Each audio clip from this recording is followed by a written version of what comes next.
अस्सलाम वालेकुम, नमस्कार दोस्तों। न्यूज़ 4000 बी में अमेरिका ने जो ख्वाब देखा था वो टूटता नज़र आ रहा है। मिडिल ईस्ट का नक्शा बदलने जा रहा है और इस बार अमेरिका इस गेम में पीछे रह गया है। क्या सच में अमेरिका के सैन्य अड्डे ख़त्म होने वाले हैं? ईरान और सऊदी अरब मिलकर नई दुनिया बनाएंगे। आइए इस वीडियो में समझते हैं वो बड़े खुलासे जिसको अमेरिका कभी सोच भी नहीं सकता था। सबसे पहली और चौंकाने वाली खबर, इसराइल ने खुद से कहा, अमेरिका से कहा, अपने जहाज़ उठाओ, हमारे यहाँ एयरपोर्ट से निकलो। हाँ, आपने सही सुना। अमेरिका को सबसे करीबी दोस्त इज़राइल कभी भी अब उनसे दूरी बना रहा है। लेकिन अब असली झटका तो ये है कि ईरान और सऊदी अरब जो सालों से दुश्मन थे, अब वो आपस में बातचीत कर रहे हैं। और इस बातचीत का मकसद है पूरे खाड़ी देशों को एक मंच पर लाना और धीरे-धीरे अमेरिकी सैन्य ठिकानों को इस क्षेत्र से बाहर करना पूरी तरह। अब तक अमेरिका के 13 मिलिट्री बेस पर ईरान ने हमले किए हैं। रडार पर सिस्टम तबाह हो गए, सैन्य उपकरण खाक हो गए और अमेरिका की मरम्मत भी कर नहीं पा रहा उसकी। अमेरिका सेना के 5,000 से ज़्यादा जवान इस समय मिडिल ईस्ट में है और इस जंग में उनकी बड़ी संख्या में मौत भी हुई। हालांकि मीडिया ने इसे छुपाया है।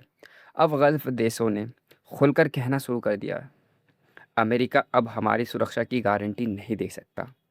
वो खुद असुरक्षित है। अब एक नया मैकेनिज़्म बन रहा है। कतर के प्रधानमंत्री ने पहल की है कि सऊदी और ईरान के बीच समझौता के साथ-साथ सभी खाड़ी देश अपनी सुरक्षा खुद सँभालें। पहले फ़ेज़ में अमेरिका सेना की संख्या घटाना, दूसरी फ़ेज़ में अमेरिका बेस को धीरे-धीरे बंद करना और तीसरे फ़ेज़ में सुरक्षा का ज़िम्मा चीन, रूस या यूरोप को भी दिया जा सकता है, लेकिन अमेरिका को नहीं, क्योंकि अमेरिका अब रिलायबल पार्टनर नहीं रहा।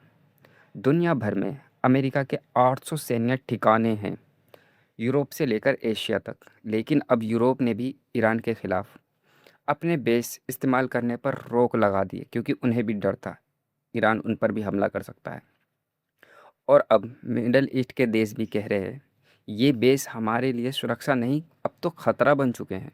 धीरे-धीरे ये 800 ठिकाने भी सिमट जाएँगे और अमेरिका को अपने ही देश में वापस जाना पड़ेगा। सोचने वाली बात है। अब सबसे दिलचस्प सवाल ये है, इज़राइल की सुरक्षा कौन करेगा? इज़राइल ने खुद कह दिया, हम अब अमेरिका पर निर्भर नहीं रहेंगे। नेतन्याहू ने साफ कहा, बिल्कुल, हम अपनी मिसाइलें, अपनी रक्षा प्रणाली खुद चलाएँगे, ना कि अमेरिका के ऊपर निर्भर रहेंगे। अमेरिका को उसका सबसे पुराना सहयोगी भी गुड बाय कह रहा है, यानी अलविदा कह रहा है। तो फिर अमेरिका की सुपर पावर वाली छवि क्यों वो टूट गई या टूटने जा रही है? और ये सिर्फ सैन्य मामला नहीं है। अमेरिका ने पूरी दुनिया का निज़ाम बिगाड़ा।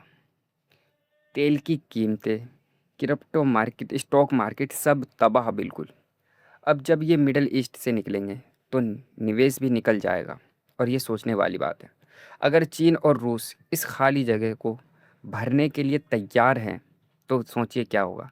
ईरान और चीन के बीच पहले ही 25 साल का समझौता है और हो चुका है, और अब ईरान खाड़ी देशों को समझौता के बाद अमेरिकी प्रतिबंध भी बेअसर हो जाएंगे, यानी सैंक्शन बेकार हो जाएंगे। तो क्या अमेरिका ये सब कुछ चुपचाप देखता रहेगा? बिल्कुल नहीं। लेकिन अब उसके पास कोई रास्ता भी तो नहीं बचा। एक-एक करके सारे देश अमेरिका से दूरी बना रहे हैं और ये सिलसिला थमने वाला नहीं, क्योंकि ये चालू हो चुका है और ये सच्चाई है। अमेरिका अब सुपर पावर नहीं, बल्कि एक बोझ बन चुका है। आने वाले सालों में मिडिल ईस्ट का नया नक्शा बनेगा, जिसमें अमेरिका की कोई जगह नहीं होगी। तो दोस्तों, आपको क्या लगता है? क्या अमेरिका सच में मिडिल ईस्ट से बाहर हो जाएगा? कमेंट में अपनी राय ज़रूर दें।